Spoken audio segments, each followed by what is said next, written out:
Testing 1, 2, 3. Oh crap! I can't see the. Oh, there it is. You can see a little sound bar move when you talk. The problem with doing these streams with no chat is you don't necessarily know if people can hear you. But I think we will just assume people can hear based on seeing the little green thing moving on the bottom when I talk. Blah blah blah blah blah. Boo boo boo boo. Yeah, see, when I cleared my throat, it showed up.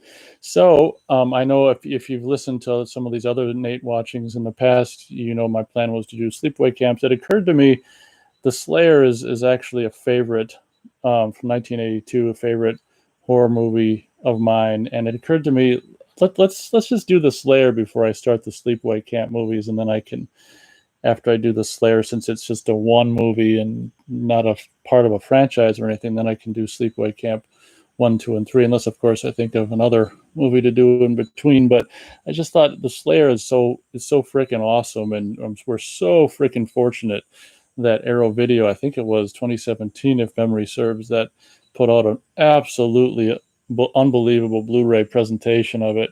Something that I had hoped would happen, and it's funny because in a video on one of my channels before it was announced, I even said something about, a Blu-ray coming out of The Slayer and Arrow Video being my number one. If I could, choose a distributor to put it out, Arrow Video would be my number one choice. And then I don't know how long it was, if it was, a year later or maybe, I don't know, but sometime later it was announced that Arrow Video was going to put out The Slayer. So, as you may or may not know, there's at least two different versions of The Slayer out there, the truncated versions and then the full version. Obviously, we're watching the full version. I'm watching the Arrow Video Blu-ray. So if you want to watch The Slayer along with me, you're going to have to watch the full version, Arrow Video Blu-ray or DVD. Or I think the Arrow Video scan was on Tubi at one point. I'm pretty sure that stuff is limited, so who knows how long it'll be up there, if it even still is up there now. But perhaps you know The Slayer well enough where you don't need to watch the movie along with my audio. But for those of you who don't know, if this is your first Nate watching, you're not going to see any of the movie or hear any of the movie up for obvious copyright reasons, so you'll just be able to hear my voice talk about it. And throughout the movie, I'll do, I don't know the dialogue in this movie as well as Friday the 13th movies, but throughout the course of the movie, I'll do things that can get you and keep you synced up with the image if you're in fact watching this back with the movie. So I guess with no further ado, let's actually get the Blu-ray started of The Slayer from 1982, an absolute favorite slasher horror film of mine. And if there's a perfect description or definition of underrated, I think this movie would be a perfect whatever you want to call it description for that word, or you know what I'm saying. So without no further ado, let's get on with The Slayer. We're starting The Slayer, and I will let you know right when the wonderfully black screen there, and then we've got the Slayer font just faded into the beautiful redness. We can see the pendulum of the clock ticking, starring Sarah Kendall. Doing this just to get you synced up. Frederick Flynn.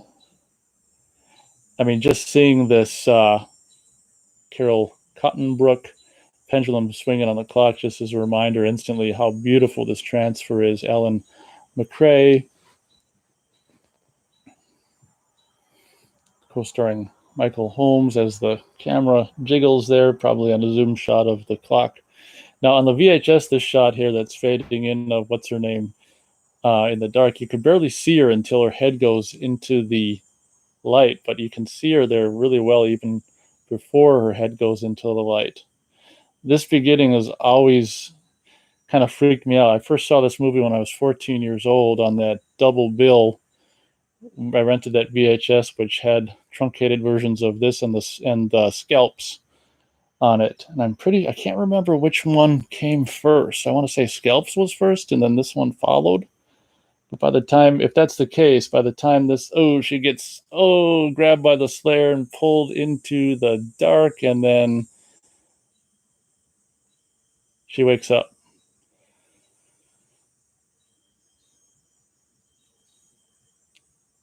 I like this guy. I was having that I was having that nightmare again. I like that low angle of the husband there. So I'm pretty sure on that double movie VHS with the truncated versions of Scalps and the Slayer, I want to say that this movie followed Scalps. And if that's the case, as a 14-year-old late at night by myself, having just seen Scalps, which is definitely not nowhere near as great a film as this is, it still is, unsettling, of course. So after watching that and going right into this, I'm already, as a 14-year-old, seeing this for the first time, unsettled. And that beginning kind of creeped me out, of her in the dark and her head peering into that beam of light, and being just not knowing what's going on, and having those creepy, scary hands grab her on the throat and pull her out of the light back into the darkness is just and then we find out it's a dream, because it kind of it seemed like dreamlike, and then it only makes sense when she wakes up to realize, and the audience realizes, that it is in fact a dream. God, this freaking Blu-ray looks unbelievable. And for the longest time, I hadn't, I'd only experienced the Slayer in the truncated version. I'd since gotten a previously viewed copy of that same, you know, double feature VHS tape with Scalps and the Slayer. And then after that, I got a standalone VHS tape with the Slayer, but both versions had the truncated version of the Slayer. And what we're seeing now, if you're watching this along with me, the Arrow Video Blu-ray, is we're seeing like the opening credits, and this character of Kay's brother. I can't remember what his first name is right now. Um, the guy with the towel around his neck. I mean, this stuff wasn't in the version that I originally saw as a teenager, 14-year-old, and I wouldn't actually see the full version until, I don't know, not long before the Blu-ray came out. I think I did end up finding the full version on YouTube, and I was just like, oh my god, it's so cool that there's all this setup that I'd never seen before. And we see a wonderfully toned, is that Carol Cottonbrook, the naked chick in the shower? I think she was married to the director at the time, and possibly, I don't remember all the details. So many movies, and it's hard to keep track of all the details and stuff. But all of this stuff here, which is the opening credits, and getting the audience, cluing them in on, their vacation they're taking, and the fact that Kay is this guy's sister, was all cut from all the versions that I'd seen, up until just years before the Blu-ray came out. I don't remember when I first saw the full version, but once again, off YouTube, I was able to do that. It's funny how slasher movies at this time in the early 80s generally don't deal with people who are older, and married couples and stuff. So one thing that is kind of unique about this movie is that, instead of just dealing with promiscuous teenagers and stuff, it revolves around two married couples, although they're not particularly very old. So they're probably all in their late 20s or early 30s or whatever. So even though they're not young, promiscuous teenagers, they're still not exactly dinosaurs in this movie. But I remember seeing it as a 14-year-old being a little, oh no, he just slit his own throat, and the scary music comes up, which is kind of funny. I remember being aware of the fact that, we're dealing with not just teenagers, but quote unquote adults, if you will. And obviously, when you're 14, these people seem much older. We see original screenplay by J.S. Cardone and William R. Ewing, and the J.S. Cardone is also the director. And I don't remember I don't know if we've seen the credit for the music yet. There's Kay Church poster there. That's the main character. She's an artist.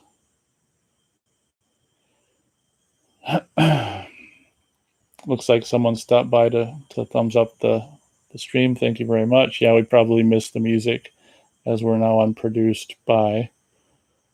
God, this Blu-ray is beautiful. I don't watch this nearly enough. I watched this not long ago with actual sound, and I thought, directed by J.S. Cardone, and there is the painting. And what's interesting is if I grew up with the truncated version, we don't see any of this in any of that stuff in that setup. She talks about having painted the front of the theater, the Tybee Post Theater, but we never actually get to see the painting in the truncated version I first saw as a teenager and grew up with. So it was really a treat when I finally was able to see all this stuff that they cut out for the truncated versions, and sending Eric is the guy's name here with the sweater, sending them off on the plane and stuff like that. I'll in case any of you have seen the truncated version, I'll tell you where the truncated version started after that brief bit with Kay waking up with her husband and saying, "We're going to be late, come on, let's go." Basically, I think the original reason this was truncated on home video was so it could fit on the VHS with Scalps. And from what I understand, Scalps was also truncated. Not that you really necessarily miss any scenes from that movie. So the plane takes off, and right here, I do want to mention how amazing, for being a low-budget movie, how amazing the music is for this movie. Although I can't hear it, I know that the music is, the full orchestral music is kind of going strong right here. And the music for this movie is absolutely amazing for being how low budget it is. God damn, that Blu-ray looks good. Yeah, they're probably late 20s, early 30s as the plane is flying over the water. All of this, pretty soon, all of this was never in the version that I grew up with, or wasn't in the version I grew up with. Pretty soon we're going to come into, it's right around here. Yeah, it's probably right before he points out the island is when it went from the Kay waking up from the dream and husband saying, "Let's go," and it just like cut right to this, just to get rid of some running time. And obviously, in my opinion, the movie is much better with that introductory stuff. I always thought it was weird how there was like no opening credits or anything like that in the versions that I grew up with on VHS. So the plane lands on their little vacation. So basically, Eric is like some kind of, I don't know what, if he's a director of commercials or some bigwig making commercials and maybe TV, or we'll say he makes commercials and stuff like that. And he's a bigwig as we see a shot of the beach with a little pigeon or whatever the hell it is waddling on it. And the wind is really, what are you talking about? This is paradise. So Eric's boss, there's Marsh. Used to be, not so much anymore. Right, the first person said that. I think I got that. I think I got that line wrong. Oh, okay. Look at the wind. You ain't the first person that said that. You won't probably be the last. This island is things people dream about. That wind is nuts. But anyway, incidentally, this was shot in Georgia. I don't know if I think off the coast of Georgia, or maybe some island on Georgia. I'm not exactly sure. I remember being all excited when the Blu-ray was announced and they announced where this was filmed and all this and that. And I kind of, at the time, I was like, God, I want to move to where this was filmed because I like the location. So anyway, as I was saying before, Eric, the character there in the sweater, we gotta wait for this look from Marsh before, there it is. Ominous look from Marsh, the pilot, the balding pilot. Character of Eric there in the sweater, he's leading the way. I guess got them this island location. It's his boss's house. It's always funny to me how they just have the character of Marsh, the pilot there, just turn around from looking at them just to looking forward and just being like almost waiting for the word cut. It was kind of funny. Now this stuff right here that's showing, apparently this is all like stuff from World War II, these these, if I'm not mistaken, these concrete structures are like, places to hide behind for troops or something, probably like that, or some of that crap. But I'm pretty sure that on the VHS tapes I have this part here where they're walking through this concrete World War II crap wasn't on the tape as well, and obviously stuff that isn't necessarily needed, although it's cool visually to see now back in all its glory in the Blu-ray. Pigeons flying around. Okay, here, this is back where we probably seen on the tape versions I see. Now this is the Tybee Pulse Theater, and if anyone knows about the history of this movie and its release in 2017, it was so cool, and I was so jealous when I found out about this that they actually played the restoration of this movie, The Slayer, in that theater. The theater, obviously, in this movie is all dilapidated. It was a theater, I think, from World War II that was built around that time for troops or whatever. Tybee Pulse Theater in Georgia. And obviously it's dilapidated and looks like it in this movie, and most likely someone watching this in 2017 or beyond would think, well, that building must be long since demolished. But since the movie was filmed, the building's been restored back into a working theater. So in 2017, they actually had a showing of the restoration of the Slayer in that theater, and they did a recording, audience reaction, and put it audience reaction track and put it on the Blu-ray, which was really cool. Unfortunately, I don't think it was necessarily based on the audience reaction track. I don't think it was necessarily horror fans so much as it was just people that were like, oh, let's see the movie that was filmed in the theater that we're watching the movie in, which is kind of cool. But if you compare it to the audience reaction tracks that I've heard of, like for Pieces, or I haven't heard very many. I think they're really fun. And also The Prey, I think that it's fair to say that the audience watching it on the audience reaction track weren't necessarily horror fans. As the two couples get to the exterior of the house they're going to be staying for the weekend, they looks like a little run down, as the character says, and from the outside, and understandably so. Look at that. And from what I understand, that building is still up, and there's a tour of it on the Blu-ray, Arrow Video Blu-ray as well. I must stress how a must-have the Blu-ray is. It's like looking at it now again. This is just, the presentation is unbelievable. One would have thought it. Me being a fan of this movie ever since I was 14. I got into DVDs and Blu-rays and stuff, and over the years I kind of figured the negative for this movie must be long gone, and people, who knows, maybe all the prints are just long gone. It seemed to be a movie that was completely forgotten. So from what I remember, the negative was actually found and used for this Blu-ray presentation, which is, I was so excited when this was announced in 2017. I think it was announced in May with a release date in August, and I was like, oh my god, I gotta wait all the way until August. But I was so excited for this release, and I was just so thrilled that Arrow Video was going to be the one putting it out. And I'm pretty sure they announced in May that it was going to be from the negative and everything. Eric finds the liquor cabinet. Cognac is favorite kind. Caviar, yuck. It's a little obvious, wouldn't you say? Definitely somebody's playroom. I always liked the character of David, incidentally. That's Kay's husband, the guy with the mustache here. You might mistake this guy, for being an adult film star.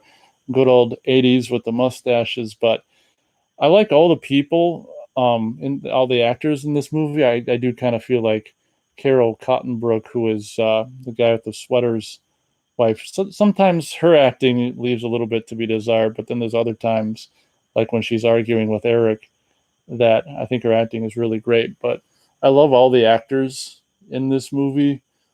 And I really like the guy who plays Kay's husband. It's unfortunate that guy doesn't last very long in this movie, as Eric finds a whole fridge full of food and wine and all kinds of goodies. So the place, definitely don't judge a book by its cover. It's definitely nicer inside than outside, as we see Marsh return at the door. I came back to warn you. Look at that look from Kay. We got Eric. Warn us about what? This is where, what's his name? Marsh is warning about the coming storm. Look at how ominous he is, and that's all grainy there. I love it. It come at you from all sides, making it impossible for me to land the plane. Well, I think we'll take our chances. So that look from Eric is funny. Oh my god! Don't say I didn't warn you. I said that a little late, but that is one weird dude. Come on, let's celebrate. But anyway, I've been blabbing about other things and not so much about the story of this movie. I would imagine a lot of people watching this movie might be annoyed by the character of Kay. It's the main character here, and kind of I always thought she was kind of had the Sigourney Weaver thing about her. And the character of Kay doesn't annoy me at all. I think she's kind of intriguing and fun. We'll talk more about her when we get back to her. We have the all important kill here because after all, we're about 17 and a half minutes into the movie here, so it's time to actually have a kill, for gosh sakes. And this this wasn't, I think this was filmed, from what I remember, from what I understand. That's the picture of the gutting of the fish. This, I think, was filmed somewhere in California, or it wasn't a part of the original shoot, I think. So I don't think this is in Georgia. This might be in California. Probably something they realized they needed, or maybe the producer wanted them to put this kill in there or something like that. And incidentally, I agree. You know, it's 18 minutes in the movie, and without a kill, we should probably have some kill to excite the horror-going audience public. Pick up a rat-tattered oar there, or maybe a dog. If I could whistle, I'd do his. I can't do it. This little whistle he's doing here. Okay. Oh, guts coming out of there. I'm going to stop trying to whistle. I'll do the impact with the oar on the head. Sink you up or keep you guys synced. Oar goes up. Shadow on the back of his head. He's noticing, turns around. Smack. To sink you up or keep you guys in sync. Kay wakes up. I think the dialogue they do for these guys in the water is kind of funny. Just going to flip you over and bake the other side. Kay looks like she could use a little sun. I think that the woman who plays Kay is like perfect for this role. I think this movie was really cast well. She really comes across with that just troubled. Okay, come on in, come on in. Oh, as Eric gets pelted by the wave. I think that the actress that plays Kay does this troubled, mysterious thing really well, as we see an exterior of the house. Eric's finding the flares. It's crazy how we're already 20 minutes into the movie, and it's just like, for me, this movie is constantly entertaining. I really love the location of the movie. The fact that it's this, like, they make it seem like it's this just desolate island. Look at how beautiful, like, the red of the door he's coming out of is, and all the green of the interior of that room. God, this movie looks good. Found a flare gun we can use in case of big trouble. What kind of big trouble? Like I said, I don't know all the dialogue, but some here and there. But look at the orange, the lighting of the throughout the out the door there, and the wood, and then the green paint of this kitchen area. Just, this movie looks really beautiful, and it just goes to show how, just because these movies had crappy scans in the 80s on VHS doesn't mean they weren't beautiful the whole time. I mean, this release by Arrow Video, The Slayer, was such an important release. It's just like really important. That shot of the moon there is absolutely gorgeous on this Blu-ray. And this scene here obviously deals with Eric bitching out his sister here about the new style she's been painting, abstract, and giving her giving his sisters some brotherly advice here as they go out and have dinner in this freezing boathouse slash dock environment. That's one of the things I love about this movie is it has this kind of nautical aspect to it because it takes place on an island. There's, the I don't know, just the fishing poles kind of, you know what I'm saying, aspect to it.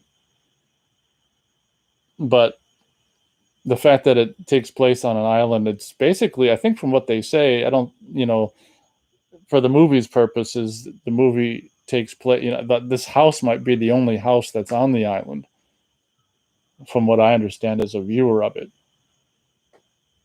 I think this, as the structure of this movie is absolutely perfect. And the pacing, I think it's conceived and executed really well. Like I say, we're 22 and a half minutes into the movie at this point. And I just think the pacing is phenomenal with the, footage, the actual opening footage having been restored in this Blu-ray. So we've got David here, Kay's husband, even a little concerned about her. She doesn't want to be here. She's just trying to do the dialogue. Eric is right. You're building this wall of depression around you. It's this place. Makes my skin crawl. It's not this place, Kay, for Christ's sake. It's those damn dreams of yours. Sometimes I honestly, God, think you're slipping over the edge. So basically, if I haven't mentioned it yet, Kay's been having scary nightmares ever since she was a kid, and I guess she had nightmares about this particular place and didn't want to go on this trip. She, as we saw, she painted that theater, the front of that theater, before they actually went here, never having been here before. This is where I think this might be Carol Cottonbrook, the wife of Eric. When she gets onto the bed, I think some of her acting could be a little better. But later on, when Eric and her are arguing, she's really, really good. So at this point, we're like 24 minutes into the movie, and definitely, I'm not going to, argue that Kay's just kind of a drag, and you got to give it to the husband for putting up with this crap. And I love after he tells her off, he comes in and is hoping to get a little. That's really funny.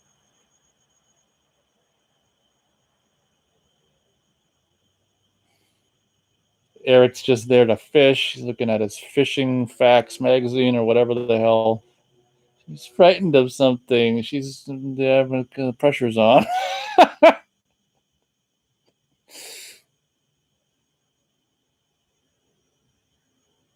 It's so funny how when I watch this as a 14-year-old for the first time, these people seem so old, and now I'm like, I don't know what, over 10 years older than they are here. It's just like, So Kay's husband is a doctor. I don't think a shrink, although she could probably wouldn't hurt to be married to a shrink. Not that I condone shrinks or the whole mental health whatever, but I don't necessarily get into that. But look at Kay's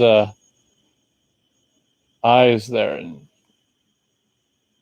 I don't think she smiles much. I think the biggest laughs or smiles she does in this movie are when Eric comes in with the flare gun. I think that's the most we see this character smile in this whole movie.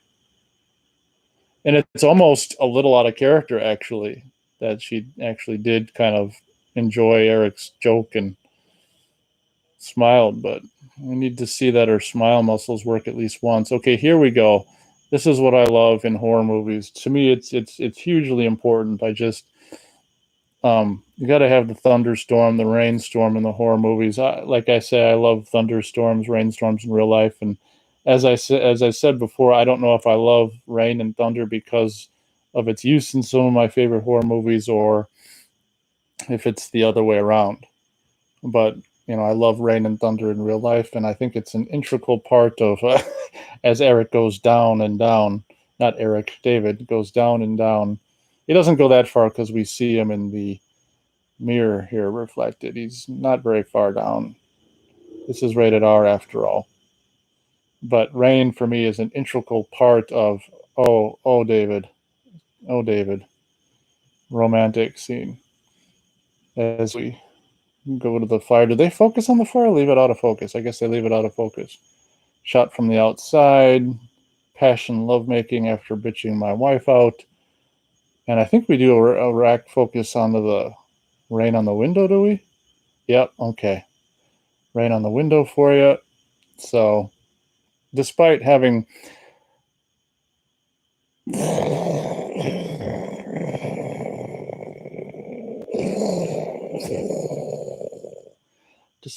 just bitched his wife out, he actually manages to get some for one final last time. Later on that night, it's still storming. David is woken up to some banging sounds. I think this movie, as we see the shadow there of presumably the Slayer go by the window, I think this movie is fantastically creepy. It's so, isn't it ironic how a movie like Halloween gets this huge success story, and you got a movie like The Slayer, which I feel like is just as good, if not better, at certain things than Halloween. Definitely has, probably more quote unquote competent film score. Not to say that what Carpenter did for Halloween wasn't good, but I think there's plenty of things about The Slayer that are just as good, if not better, than Halloween for creepy factor. And yet, a movie like The Slayer just pretty much probably until 2017, and probably unfortunately even after the Blu-ray came out, is probably relatively still unknown. And to me, that's just a big bummer. It's a major bummer. There's so many movies that are so much are deserving of so much more, recognition than they get, but they just never get it. As David goes down and sees the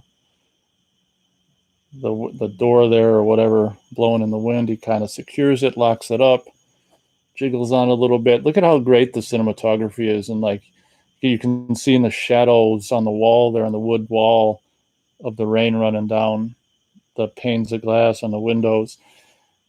Like I say, you wouldn't know this movie was so beautiful, obviously, with its first film to tape transfer in the 80s, but having seen the Blu-ray, getting to experience the Blu-ray, it's just like, oh my God.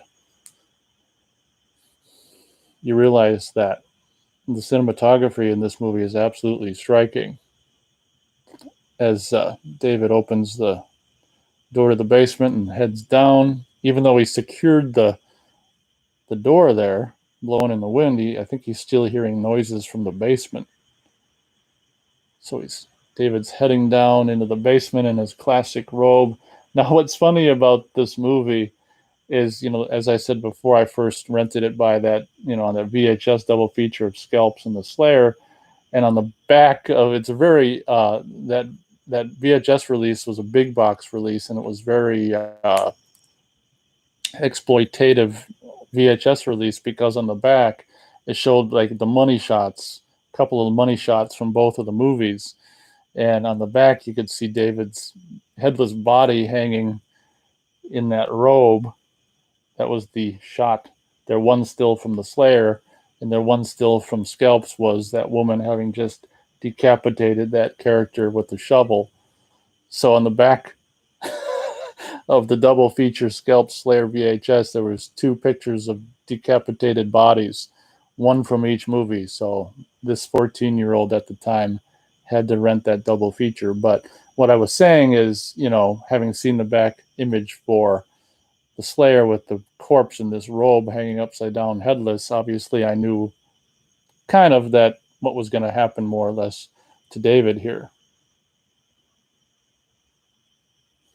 We see a goofy, which we find out later, goofy sight, which I guess it still kind of makes no sense to me, but I guess this is like the elevator shaft or something where the water is leaking in, and David wants to investigate this and fix it for some reason. I don't know. I wouldn't really care. It's not my house. once again, just the storm that's happening during this whole scene, it just adds to the creepiness of it. Lightning flashing every now and then. David, oh, it looks like there's a piece of wood there that was holding that door open. And he pulls out, and I guess he's content with. I guess he thinks he fixed it until really scary. The door goes flying open by itself, and that shot of David's face you can barely see is really creepy, and the music here is really creepy. There's this one instrument I can never remember what it's called, if it's a oboe or bassoon, whatever instrument goes. I can't even do it, but there's a creepy instrument that is featured several times in the score of this movie. I think it's either an oboe or bassoon. So clunk, the door comes down on David's neck, ladder falls. Oh, shot of his head stuck in there, blood's pouring out of his mouth.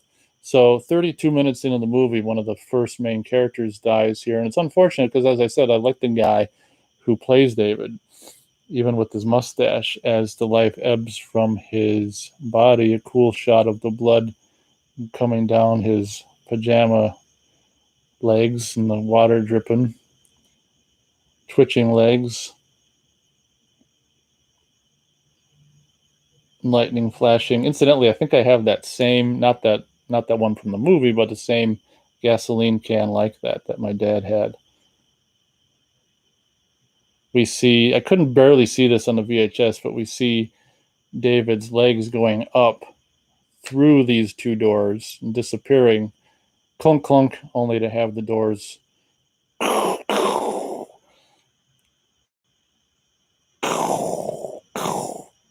close.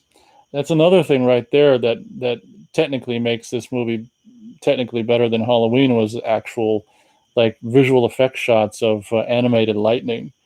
So there's aspects to this movie that are technically better than Halloween, whereas Halloween, at the beginning of Halloween, you just have those like optical lightning flashes, which gets the job done, but they're not nearly as fun as these animated lightning bolts in the Slayer.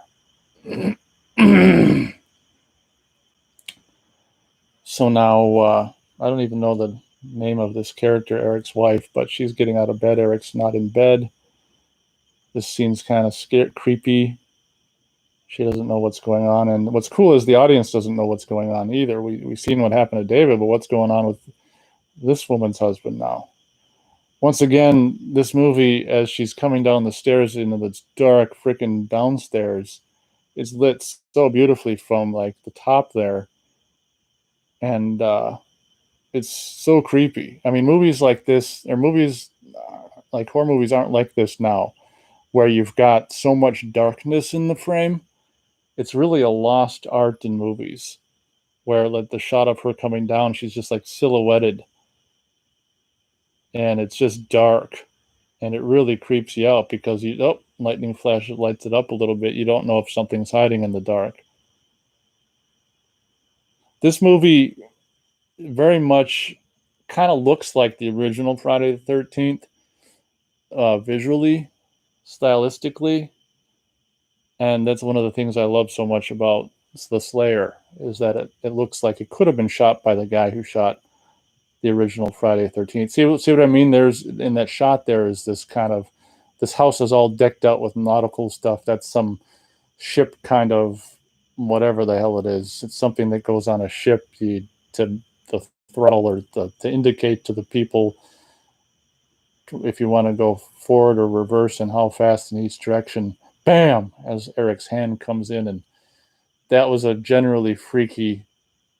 See, I don't like jump scares, but a scare like that, which could technically be called a jump scare, I think isn't a cheat.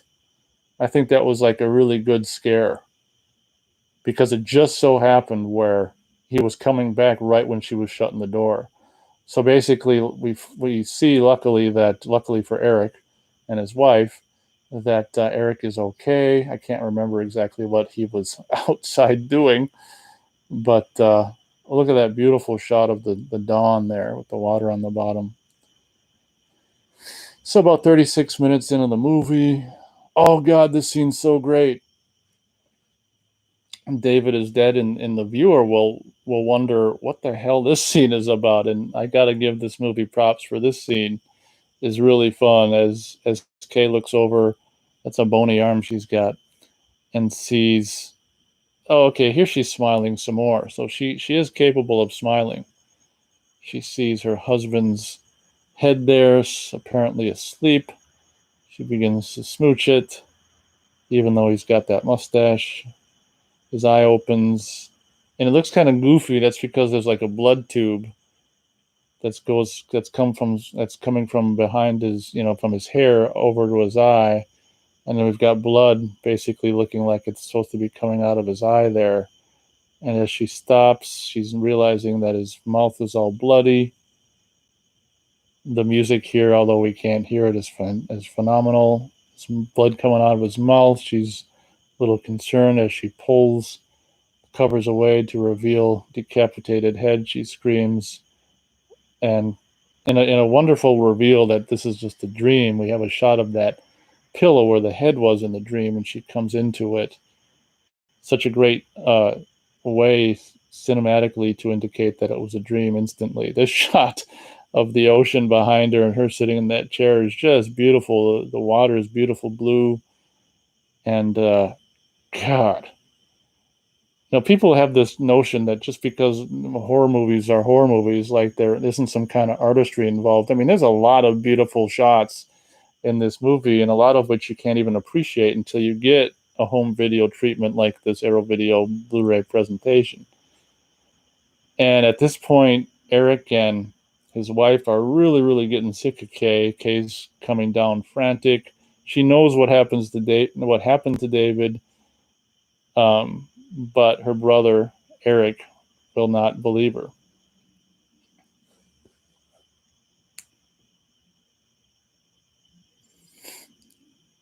She told them where he died, and died with this elevator shaft, and knows all about this when she hasn't even been down there yet, which it would indicate, that she's what she knows what's going on. And I can't remember how much they talk about it, but I don't remember if Kay is supposed to be. I think she's supposed to be kind of what's the word? I don't know, kind of hell. I don't know if Kay is supposed to be like a future teller based on her dreams or whatever, if she can kind of predict the future. Doesn't really matter. I haven't seen the Slayer nearly as much as I've seen the Friday the 13th film, so I'm not quite as familiar with it. But, the character of Kay definitely, ever since she was a child, had scary dreams, and a lot of dreams that have come true. And as the viewer finds out more and more as this movie wears on, that is exactly the same. The exact same thing is happening in this instance, where she just had visions before she came on this vacation of certain aspects of the vacation. And as she walks up to the elevator shafts, she said that had happened in there. Makes you wonder if the woman who played Kay has done any other movies. I think she's really phenomenal in this movie, and once again, like, perfect casting for this movie.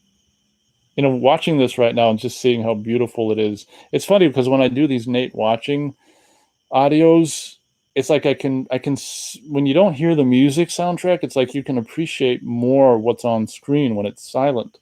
And I don't know if I've ever realized until right now how just beautiful this movie looks, and obviously how amazing this Blu-ray transfer is. But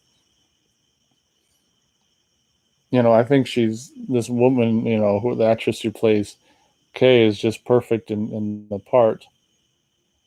And it just makes me wish more people could know about this movie. I'm grateful that, it was or possibly still is on Tubi, and not only the movie, but presumably this Arrow Video scan of it, as Eric peeks up into the elevator shaft.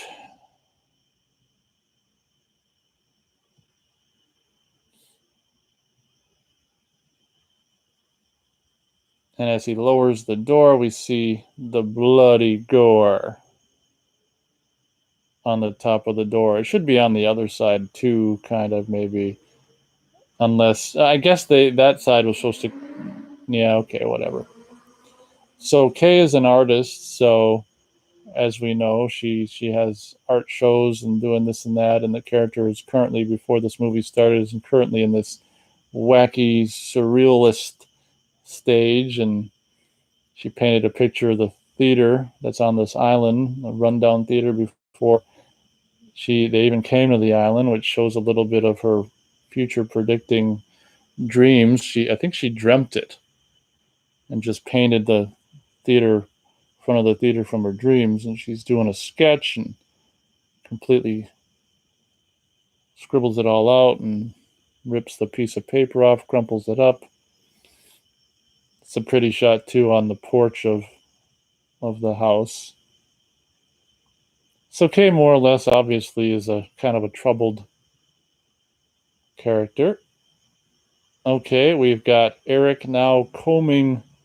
Basically, this whole time, Eric and his wife are combing the island, searching for David. I'm pretty sure that this scene is also cut in the truncated version of the movie, which I kind of agree with. It maybe they show a little too much of walking around looking for David, but the scenery is so beautiful that I don't really have a problem with it. But I would imagine some of this was cut. They show more of it on the second day, probably cut on the truncated version.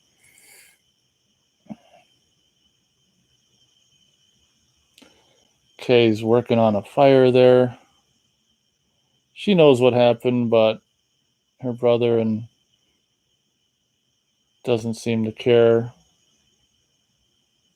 Brother's wife here bringing in some coffee, just doesn't want to believe what Kay's saying, even though so far everything she said is pretty dead on as far as whatever. And this woman pouring the coffee is playing the hopeful card still. Look at Kay's expression. She knows what's going on, and no one believes her. Jeez. This Blu-ray is just gorgeous, ain't it?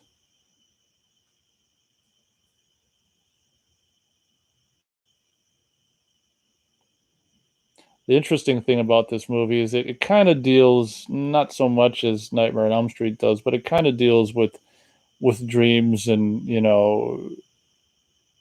well, I guess the whole movie's a dream. Obviously at the end of the movie she wakes up as a little girl. So it's kind of like, the end of the movie is kind of like a perpetual loop.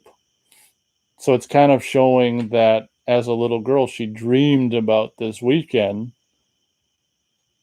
And it's like this perpetual loop that's really kind of cool. Here comes David, or not David, Eric, back from looking for David. Incidentally, that other shot that they showed of Eric looking for David, that was actually, because he's not wearing the same shirt.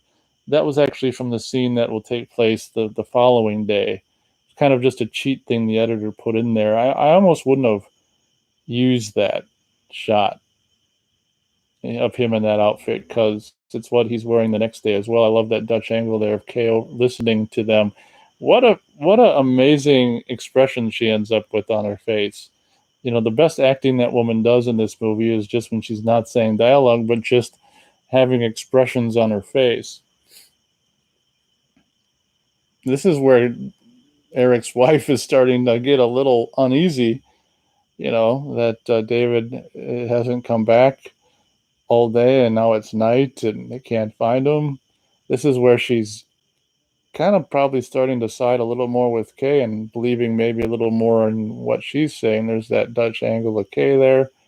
Once again, who would have thought this movie looked as beautiful as it does until you see the HD scan from the original negative. So we've got, see, now look at this. See, I wouldn't have shown that other shot of Eric walking down that sand slope because obviously that footage was taken from this scene because he's wearing the same outfit. So that's one of the things, probably one of the only things I'd change is I just wouldn't have had that shot in the day prior. but it's not my movie, it's their movie.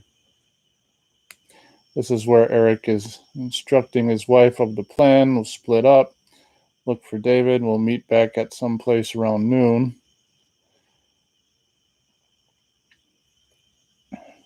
Seagull there, once again reminding us of the island. There's Tybee Post Theater, which has now since been restored. I was so jealous when I found out that they screened the restoration of this movie in that theater. How cool was that? Seeing the movie in the theater that a scene from the movie was filmed at. I mean, that's just beyond cool. I was so jealous when I found out that they showed the movie here.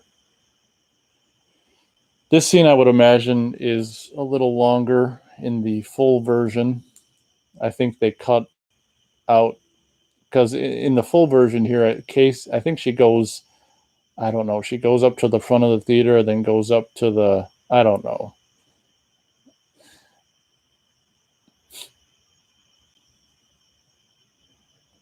There might be just a titch too much of this walking around looking for David, but once again, since it's such beautiful scenery, I'm not going to complain too much. David!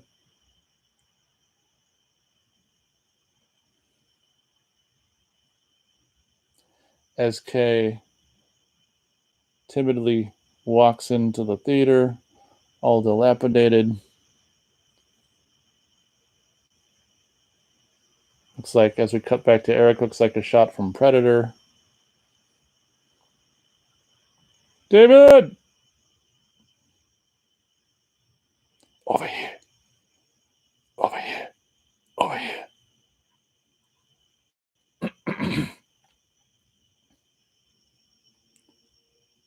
Turn around. Over here. Over here. Turn around. Turn around. Over here. How cool would it have been to see this in this theater as the character in the movie is walking down the dilapidated theater? God, she's skinny, ain't she?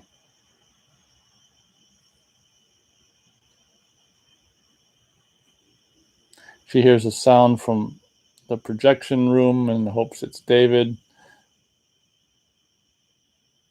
Yeah, I'd say for the most part, the acting in this movie is pretty good for the kind of movie it is. There's only the certain parts here and there where I want to say the might be Carol Cottonbrook, the wife of Eric, might not have the best acting chops, but she makes up for it in some of the other scenes, namely, as I said, her arguments with Eric, which I think are coming up.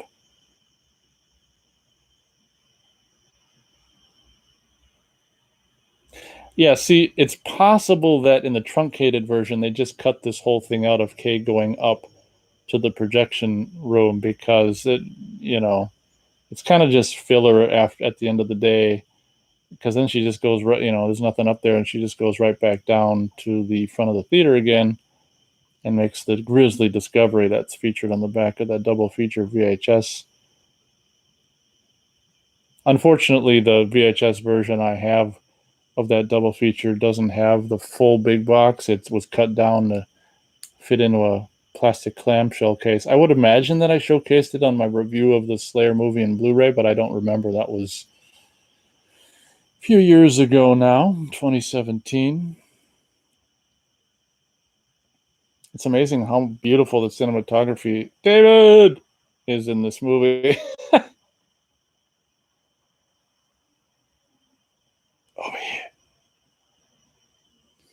David, or Eric's wife with the ass. She's got a nice ass. Walking on the beach with a vest.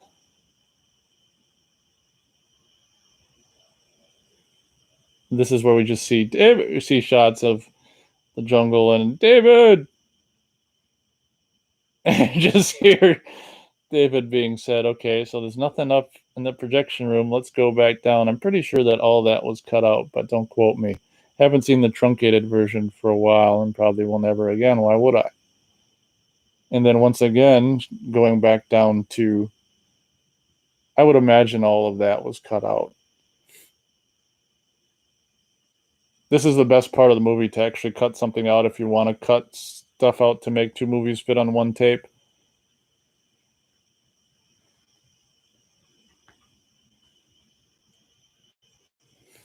Now, needless to say, at this point, I can say as she's just going to discover the second body. Well, she doesn't discover the first body, but I mean the second kill, first body discovered. Needless to say, this isn't a huge body count movie, but it like I said earlier, the pacing and stuff of this movie is absolutely phenomenal. And I don't have a problem with the low body count because it's not a movie about body count. It's a movie about like suspense and the in theory, as we see David's hand, she's going to turn around. The less and decapitated. That's the picture that was on the back of the double feature VHS. Screams just echo throughout the island. It's all fun and games to have all kinds of 13 kills in a movie, a slasher movie, and this and that. And while that's also fun in its own right, it's kind of makes, if you only have like 4 on-screen kills throughout the course of a 90-minute movie, when you have less of them, it makes each one of them more significant and important to a certain extent. Because if you just had 13 or 20 or 50 kills in a 90-minute movie, then each one is going to be less important. So by having just like 3 or 4 kills in a 90-minute movie, it kind of makes each one all the more significant and important. Now this is the part where he's telling the audience and also his wife about a dream Kay had when she was a kid and haven't gotten a kitten in real life for her birthday, and then had a dream about maybe it's the Slayer killing it, and then in real life they found the kitten in a freezer. And of course Eric thinks, and is probably his parents thought Kay did it, when the Slayer probably did it.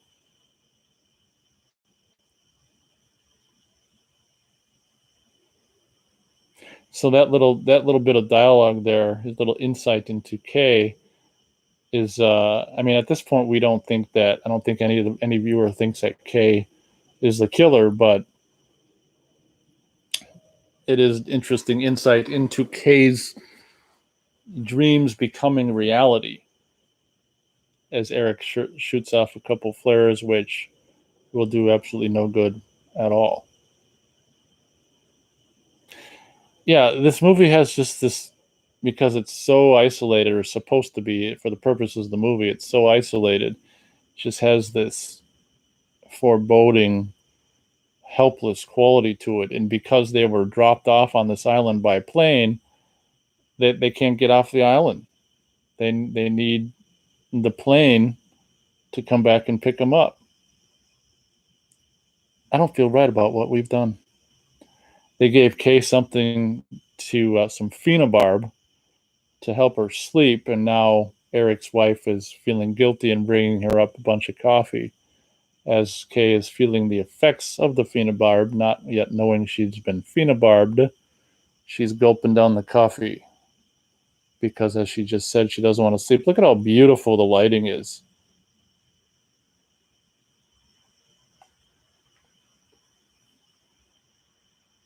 This is where Kay is pleading with Eric and reminding, or trying to trying to convince him that the dream is responsible for David's death. And she's bringing up the time that Eric just told the audience and his wife about earlier about the kitten. So ever since she was a child, she's had this mysterious entity in her dreams that seemed to affect. God, look at how beautiful the lighting is. Seemed to have an effect on her real world life. Like if she has a dream about something doing something to the kitten in real life, something actually happens to the kitten. So it is kind of Freddy Krueger, pre-Freddy Krueger. This is where she mentions she had some premonition or dream about something queen, the word queen, which will come into play later on. So basically, everything she dreams is just. This is where she's told just some peanut butter. A lot of things of what she dreams is just predicting the future. And now Eric is manhandling his sister as Eric's wife looks on disapprovingly with the classic sweater tied around her neck.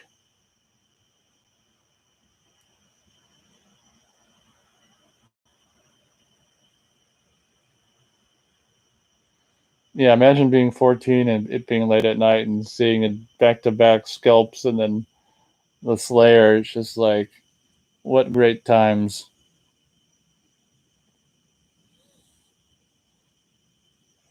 Now Eric's wife wonders why haven't they sent help? Maybe they didn't see the flares. This is the part where Carol Cottonbrook, if that's her name, her acting is superb.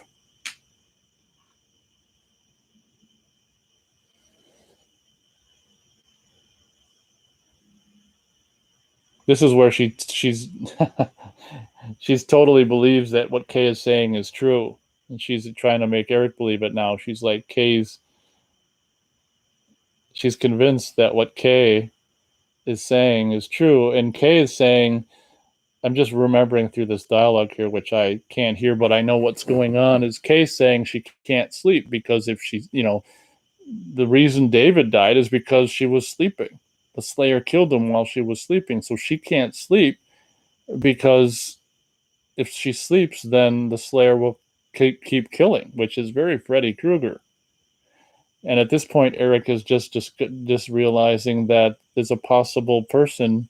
They thought they were all alone on the island, but maybe not. Maybe Marsh, the pilot guy, maybe he's the killer. And this is kind of a creepy part in the movie because as he's saying that, the audience is kind of going, well, God, maybe that's a possibility because of the weird way that character of Marsh, the pilot guy, has always acted. The few times he was on screen, he seemed kind of ominous, kind of like the crazy Ralph of the Slayer, I suppose. So I think it's kind of cool how Marsh is now 58 minutes, nearly 59 minutes into the movie, a possible suspect. And these shots of these just things in a darkly lit room are really creepy to me. As Kay is now under the influence of phenobarb, I think the bodies are going to hit the floor.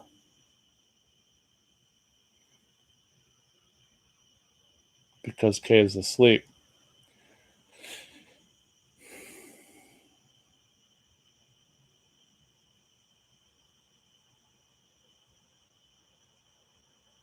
Once again, the wonderfully lit dark room, which is something, once again, that you rarely see in movies now. They just love to flood things with so much light.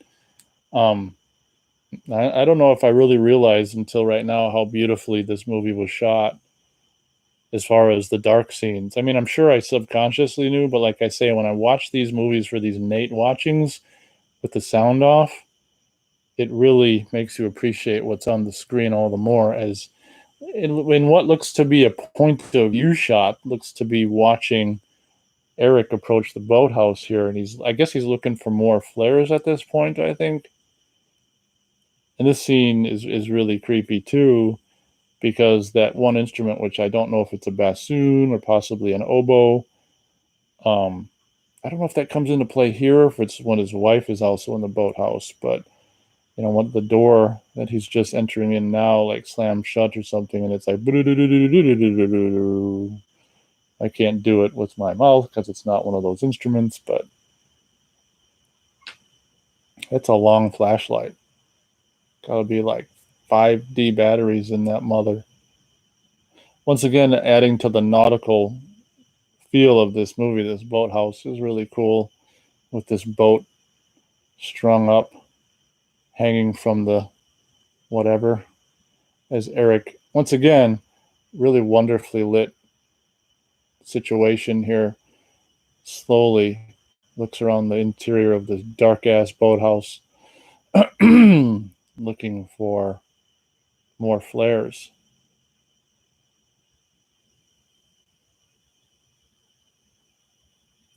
if you space, if you space the killings out perfectly, which I would argue that this movie does, all you really need is three or four on-screen kills. And I think so. If you include that fisherman guy, it is four, I think, on-screen kills.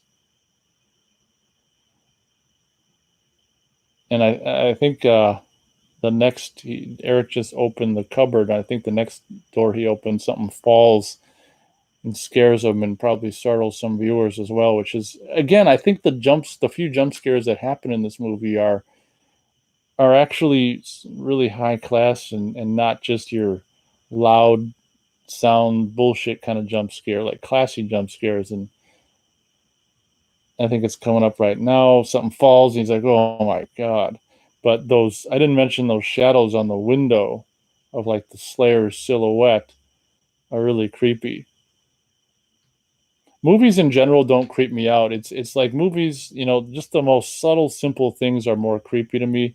So I will actually admit, when I saw this as a 14-year-old, this, scenes like this and just like this creepy shadows moving around or the silhouettes and just sounds and really simple stuff actually are the creepiest things to me. And, although this movie doesn't creep me out anymore, watching it now, I can still tell that it is still kind of creepy having this character just in this dark boathouse, knowing the killer is lurking there. Okay, that's when the door slams shut, and it might be, I can't tell obviously because there's no sound, but I think that instrument is like, and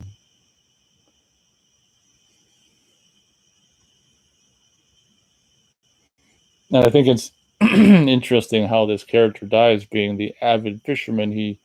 He's kind of like killed with the fishhook himself and dragged out into the ocean, which I think is interesting because I'm kind of more of a, I wouldn't call myself a hippie or anything like that, but I'm not big on killing animals and fishing and killing fish and stuff like that. So I always wondered how, or I often told fishing enthusiasts, well, how would you like it if you were on a lake just minding your own business and there was a pizza floating on the surface of the water and you grabbed it and took a bite and were yanked underwater by a hook in your mouth and basically drowned and cut up and served to a school of fish.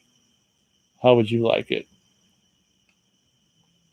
So it's interesting how this movie does just that, where it takes a fisherman or a fishing enthusiast, not that he's good at it per se, we don't know, and gives him a little bit of his own medicine as Eric gives up and he's about to look at flares for some reason, turn around, and then big huge hook comes into the shot, hooks him around the neck.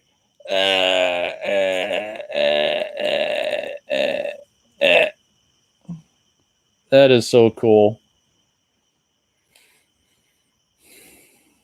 Yep. Looks like his wife's a smoker as we see the clock. From the beginning of the movie, Kay was dreaming about, as we can now tell that Kay was dreaming about this location before, at the very beginning of the movie, before her husband woke her up, as Eric is now being dragged into the ocean.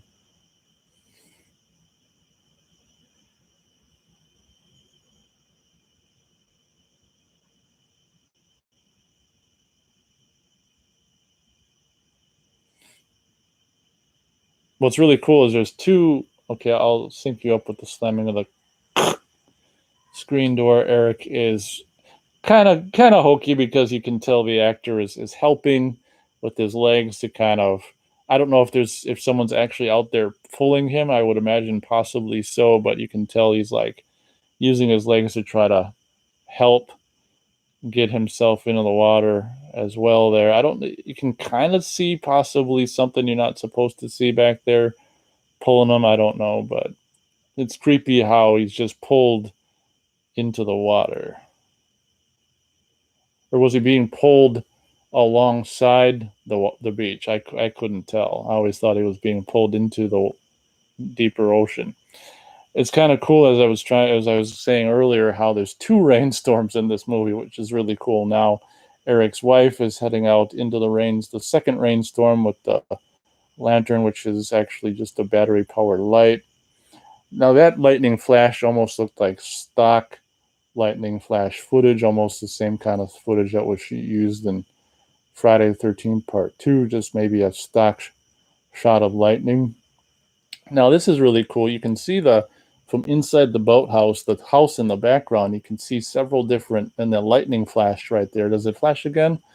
You can see several different lightning flashes to light up not only you know, just outside the boathouse, but all the way down there to light up the house as well.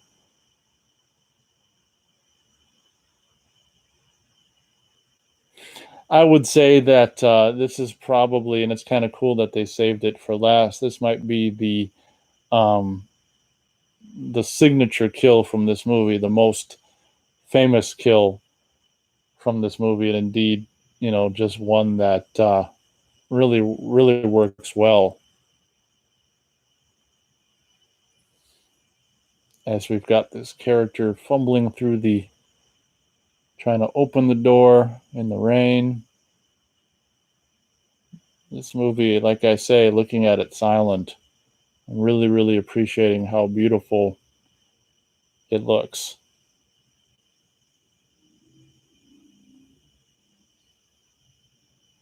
As she looks inside the boathouse, she's got no bra.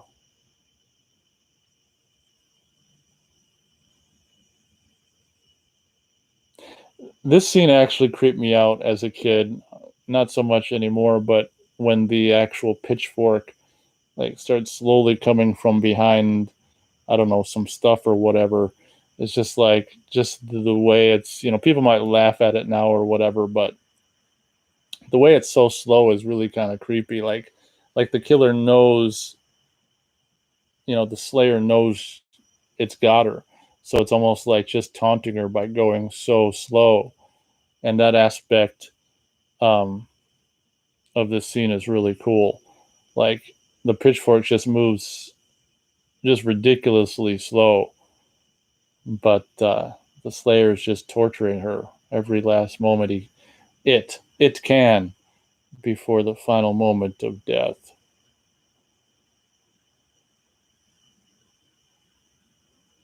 As well, lantern goes out and she tightens or ties the sweater around her neck again.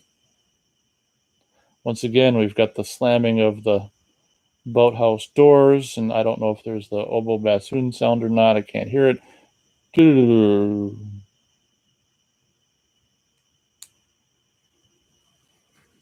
This is really cool. So earlier, I think just before they told Kay, they gave her the phenobarb treatment. Kay was sitting down on the bed trying to remember a part of her dreams she had. So she saw something queen, and here, you know, this character is Eric's wife is rubbing off, and it's kind of, I don't know why the character would actually want to rub this off.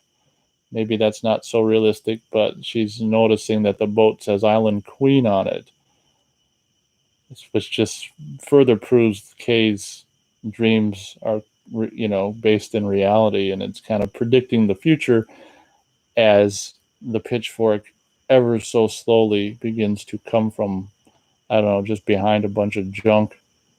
And what I love about this movie is we don't see the Slayer, or at least until the end, and they just keep the Slayer in shadows and silhouettes. And this is the part that just freaked me out kind of as a 14-year-old.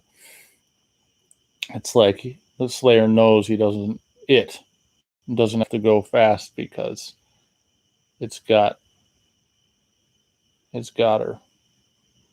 I would imagine this would be like a one take thing, maybe a camera on both inside and outside. I don't imagine they'd have glass to keep replacing that, but what do I know? As the character pitchfork gets set up, whack! Oh, comes out. the only thing that's a little fakey about this scene is like the mouthful of the all important mouthful of blood, and at the end here, you can see her kind of where is it like force more blood out, like right there. It's just like, yeah, I don't know about that. That's one of the things I'd probably would have cut before that happened, because as a huge movie nut, when I watch that, I just see that, her is just blatantly trying to get more blood out of her mouth there. So next morning, we see the viewers now know that Kay looking into the boathouse. The viewers know, maybe she doesn't know yet, but the viewers now know that Kay is the last person alive on the island. Except we don't know what's going on with Marsh. Is he the killer? Has he been a victim? We don't know. This outfit that Kay wears for the last whatever third or half of the movie is kind of funny, kind of hippie-ish. As she sees the flare, this kind of indicates that Eric was here. There's a flare stuck in the dock as she sees a really scary image, which is Eric's dead corpse floating there in the water. Really scary. And they the music's going crazy here. The makeup really made that corpse look, real.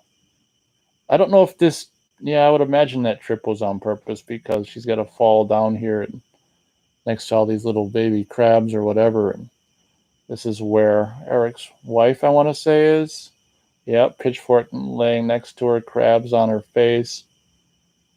The bodies are really creepy in this movie because they're all pale, and the corpses that actually have their heads still attached are really made up well with the makeup. Kay is running back into the house. I kind of love what the editor did here. He like kind of door slamming from this shot.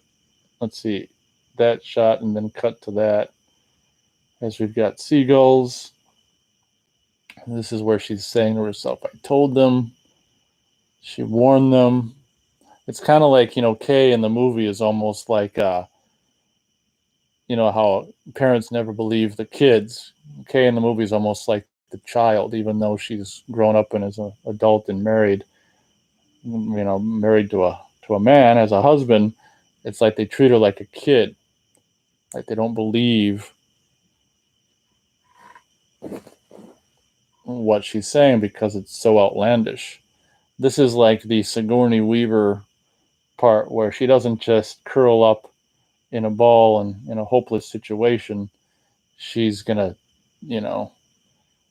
actually take some initiative here and close all the can eat up some screen time here as we see Kay closing all the storm shutters outside of the windows there, and cool shot of the water. How cool would it be to actually live in this house? What's such a bummer is I'm sure the people that actually live in this house, are could probably care less about this movie, which is a bummer.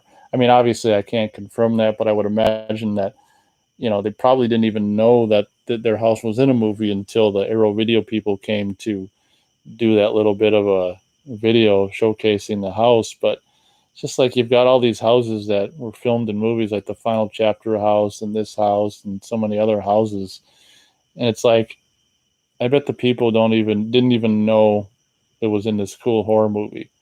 Just be so cool to, as a fan of this movie, how cool would it be to actually buy this house and live in this house that the movie was filmed in? You just like have Slayer watching parties every freaking Friday night. I love how where she's moving this bookshelf, you have individual shots of like things falling off uh, of the shelf, and like the flares and the flare gun and stuff. That's how you do it, Joseph Zito or Zito. Not a full shot of the thing, because you see see all the continuity errors of stuff falling off in two different shots in the final chapter. But you can get around those continuity errors if you show close-ups of each individual shelf and the stuff falling off versus the whole shelf all at once. There's a lot of cinematic know-how in this movie, and I don't know if it's the director's first movie.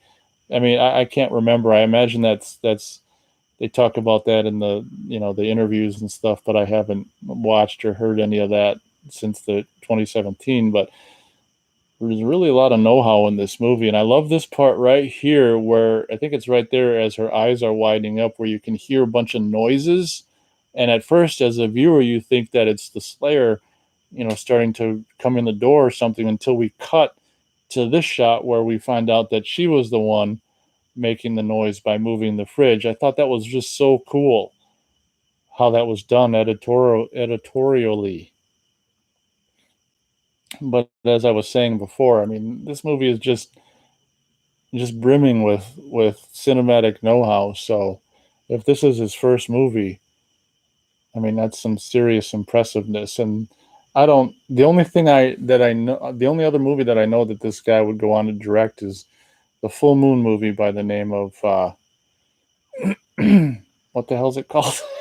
It's like the second Full Moon movie after Puppet Master. It's Shadow Zone, which isn't incredibly amazing, but it's got some creepy, dark corridors and aspects to it, like this has, where it's really got cool, darkly lit scenes and stuff. Kay is making some serious coffee. Maxwell House plug there. It's interesting because if you're making a low budget movie, usually they make a point to be smart enough to not show a name brand like this. I don't imagine they had permission from Maxwell House to use that. It's just kind of like maybe they're just so inexperienced that they didn't think to hide it. I don't know. So both of the main women in this movie are smokers. I don't know if we know if David or Eric were smokers or not, but two of the women are. Smoking, you don't want to get into smoking. I, for the record, am not and never have been a smoker. I never understood how people get into it. It's probably mostly a peer pressure thing. If your friends smoke, you end up smoking, or if your parents smoke, and maybe you end up smoking. But if you're fortunate enough to not be a smoker, you're sure saving a lot of money, especially these days. Holy Hannah. That's an optical zoom there on the barricaded basement door. Very scary scene of the door knob rattling and pushing of the door. I think the music here is really creepy. And once again, if you see Kay's face like that and those big eyeballs looking around, that's creepy. We've got the clock pendulum there.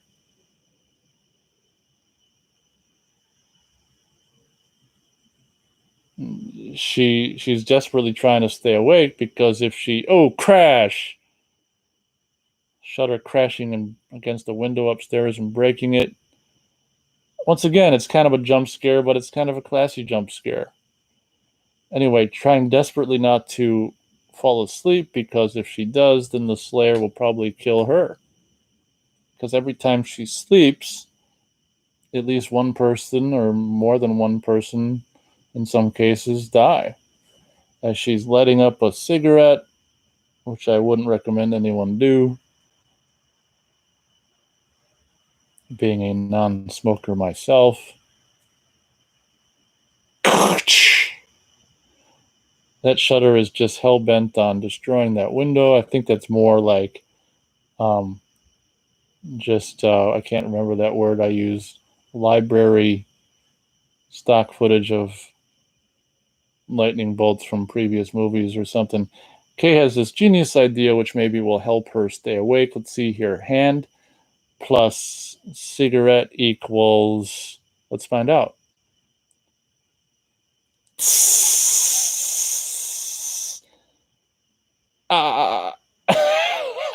I always thought her reaction there was funny, kind of like surprised or like, oh, maybe that's her way of seeing if this is a dream or not. We're not exactly sure if that's a way to keep her awake. Maybe it's double faceted. Maybe it was a way to see if she's dreaming, and if she's not, it can help. If she burns herself, it can help keep her awake. Generator gets probably shorted out because of the rain that always ends up in the basement during rainstorms. This is so cool because it's got like a lot of rain and storms in this movie. That's a cool shot of that golden crab thing. The only thing about actually being a huge fan of this movie, if I was to buy this house, I'd be obsessed for the rest of my life with trying to find as much of this stuff that is furnishing the movie in the movie to get it as close to the furnishing as in the movie as possible. So it's just as well that I'll never own this house. It's interesting how we've seen several doors. There's a kind of a Dutch angle. Look at her eyes. That is so awesome. Look at her eyes. That is so cool. Leave me alone. At this point in the movie, I can remember being 14, and even now, I mean, this is the kind of stuff in movies. If anything gives me the creeps, this is the kind of stuff that does it because it's dark, it's stormy, lightning. Seeing her creepy, big, huge eyes in that shot, just seeing doors being, attempted to be forced open. We don't know what's on the other side of it. The unknown of what's going on in a scene like this is, some of the stuff, some of the only kind of stuff in movies that actually can kind of creep me out.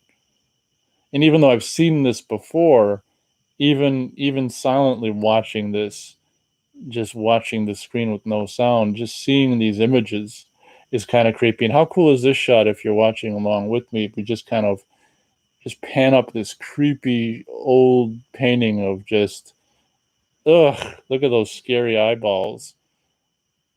And how that, even just showing that paint, this is such a classy horror movie. Do you know that? Just showing that painting just adds so much more kind of both class and creepiness to the scene at the same time. Look at how amazing the lighting is in this scene. This is such an underrated movie. Look at her big eyeball there. That would have been a great lobby card still. After torturing the audience for long enough with, just the force trying to enter from several different aspects of the house, we finally have this where it's going to happen. We do a trickery there where we're showing the front door only to have, where is it? Where is it? Pretty soon. The refrigerator that's blocking a door there. And I don't know if this is in the basement. There it is. Pushing open against her. We see a hand on top of the fridge trying to come through the door. This is really well done too in sound design and stuff as she stabs the hand. And kind of at this point, we're kind of like, well, maybe the Slayer's not so creepy. He seems to just have a normal hand, normal voice, and he's even got to wear a raincoat out in the rain. So at this point, you're kind of like, maybe this isn't the Slayer. What's going on here? And she drops the knife for some stupid reason. One of the aspects that I don't think is that amazing about this movie, runs from the fridge to the staircase here, grabs the flare gun, as the, whatever, the entity is pushing his way. This part of the movie is so scary to me. I'm not even kidding, where you just see the shadow in the basement, and as Kay screams, "No!" I mean, as a viewer, you almost scream along with her as she shoots, which is Marsh. You can't necessarily even tell, but it's Marsh that she shot with the flare gun, and just Marsh is like made of gasoline, I guess, because he just ignites the whole house in flames instantly. But that part of that movie right there actually scared the shit out of me when I first saw this, and having her scream like no, and that classic shot. If you, I've got the back I've got a VHS tape with the truncated version all on its own, and the back of the VHS shows a big picture of the Slayer and a smaller picture of that shot of Marsh with his, mouth wide open, and a really creepy shot of the character of Marsh. And at this point, Kay probably thinks as she opens the door that she killed the killer, only to reveal the Slayer, the creature from her nightmares. And I don't know how it's there when she's awake, but it doesn't matter because we find out now. Look at that animated lightning, how cool that is. Because right now we're like hearing, Kay, wake up, sleepyhead, wake up. Look at that cool animated. There's mom in probably the 50s or something, I would imagine. Kay being woken up. I can remember my dad and I watched this. I don't know when I showed him this, but it doesn't really matter. I can remember my dad actually liking the way it ended, where it was kind of like an eternal loop, because we've been told twice about this cat situation, and now she's getting the cat at the end of the movie. And it's kind of like she's terrified because she just had this scary dream in which she was an adult talking about getting this cat and having it end up in the freezer. So it's almost like as she sees the cat now being held in front of her, she knows it's going to end up in the freezer. It's a really cool kind of an ending, which could be this eternal loop kind of situation. So, unit production manager, first assistant director Peter Managohan or whatever. I want to say that guy went on to direct Demonic Toys, if I'm not mistaken.